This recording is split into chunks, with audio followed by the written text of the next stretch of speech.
if I meet somebody for the comedy circuit that I know is great, I'll invite them up to do a wee bit, right? And it's kind of the gift I give myself. And I've never really let anybody do it twice.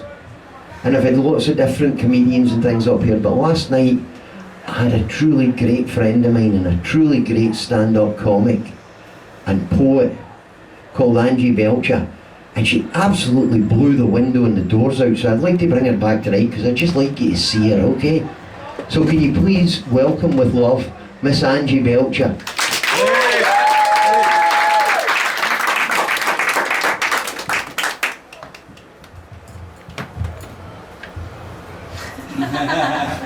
I'm a midget. Or average height for a Scotsman. Good afternoon, ladies and gentlemen, and thank you for coming to this press conference. Martin Smith was brutally murdered on August the 1st in Edinburgh. We would now like to find any witnesses in order to catch the perpetrator of this brutal crime. Please welcome his wife, Mrs. Smith.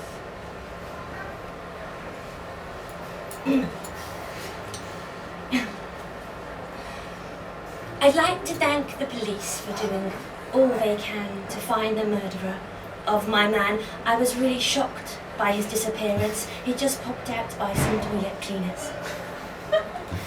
Martin was quite bullied at school. He was never that smart or cool. A loner, but he got 5 GCSEs. He didn't get 1 in PE because he's got a gammy knee. Martin's major support came from his mum. Whereas I lived with him every day. My God, he was a pain in the bum. Didn't like me seeing the girls, didn't like my friends from work. He spent a month trying to figure out my Facebook password. The bills were always paid. The kettle was always repaired. The advantages of living with an obsessive is I know that he really cared. But he watched me leave in the mornings. He knew the times of every bus home, accused me of sleeping with the postman, read my receipts and the texts on my phone. He said I did the washing up wrong, wanted to know my every thought, said I wore too much makeup and my skirt was too short. But he was mine. The man I chose to marry. That's the problem when you choose a partner at 19. You forget they're going to turn into a bald fat prat. My God, you get bored with the same conversation, the same position every night and that. My God, he was a wanker, a boring little man. He never made it to deputy head. It was crap at his job and disappointing in bed. But the police have told me that if you do have any information, please call Crime Stoppers or the local police on 9772596. To be honest with you, I feel like I've been given my life back. My wedding ring feels like a noose around my neck. I'm glad he's dead. Maybe now we can get the Midsummer Murders box set. Without him sighing and saying, we don't really need it. God, he was such a controlling shit. Sorry for that expletive. And then tight-assed, soft-dicked prick face. Don't worry about me. I'm sure I'll find somebody else. I mean, the mortgage won't get paid by itself. Maybe I could let myself go, party around a bit and reclaim my life. It is so good not to be somebody's wife. But if you do have any information about who could have committed this dreadful act, do me a favour, buy him a pint and slam him on the back. Thank you.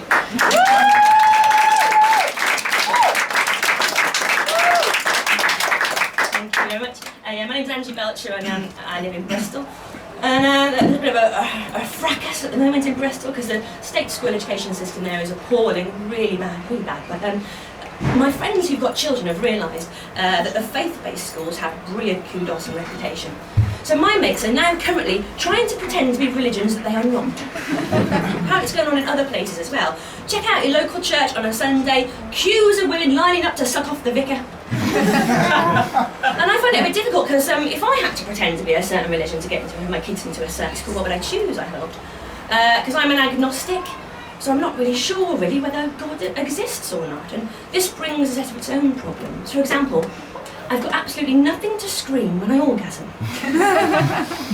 What if I did it? We'll go a bit like this. Oh. I don't know.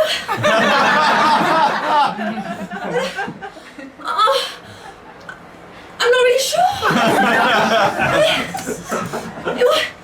Why do little babies die? Why do men have nipples? I'm not really certain about the existence of a deity or any other supernatural being that may or may not exist. That's a fact. And so, what religion will I be? So I thought maybe I could become a Catholic. I mean, they're always up for a good laugh, aren't they? What did St. Patrick say when he was driving the snakes out of Ireland? Are you sort of right in the back there, lads? Or I could become a Muslim. I think they've got their branding a little bit wrong. The idea is that you get to have sex with 77 virgins in heaven. I can't imagine anything more boring than having to listen to a bloke say 77 times, "Please be gentle with me, it's my first time," when I like it quite rough. Anyway, so, that's why I'm single, quite aggressive. I wanted to give you a little poem about my ex-boyfriend, if that's okay. It's called Dave. That's not his name. The identity has been changed to protect the guilty. Because nothing rhymes with Tarquin. It's quite an emotional poem.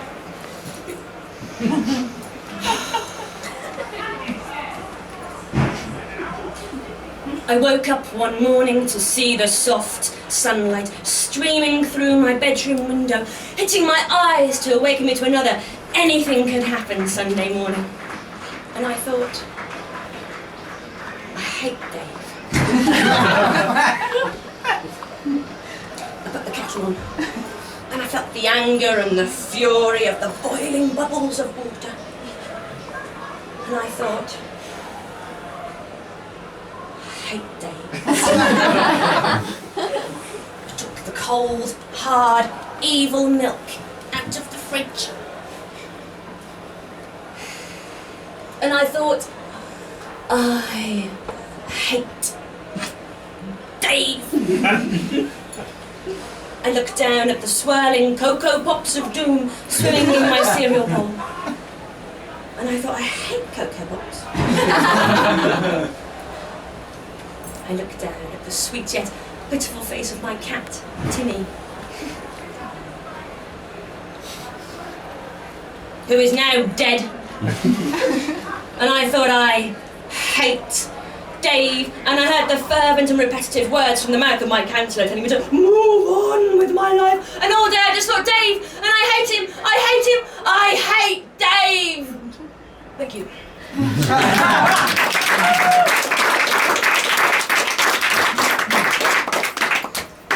So I work as a stand-up poet, and I recently supported John Headley. Does anyone know John Headley? Very famous poet. It's great.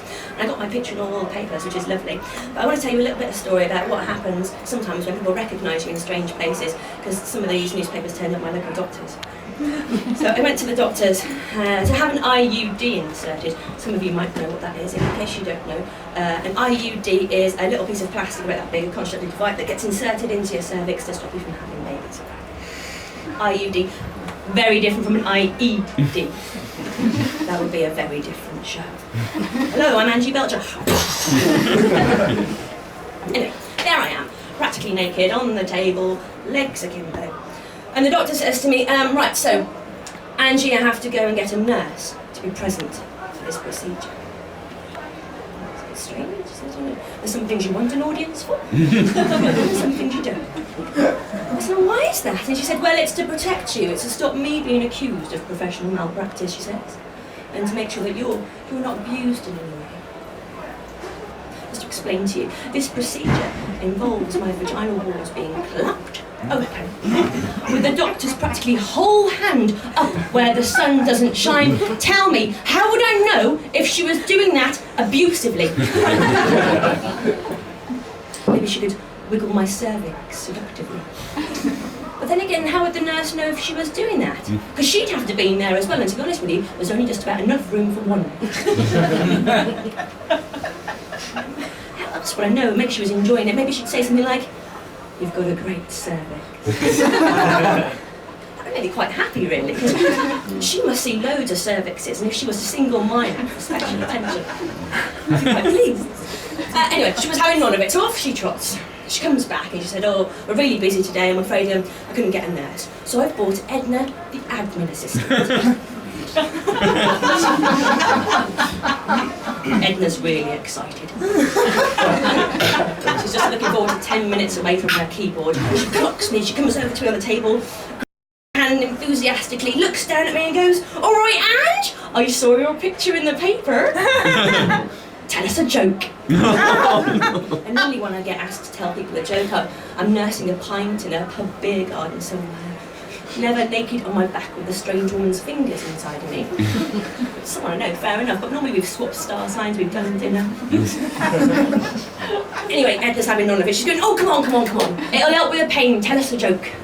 So I said, "All right then." I said, "How many people does it take to insert an IUD?" She said, "I don't know. How many people does it take to insert an IUD?" And I said, "One, you insensitive bitch." And that was Leslie. You've been marvellous. I've been Angie Belcher. Thanks for having me. Thank you.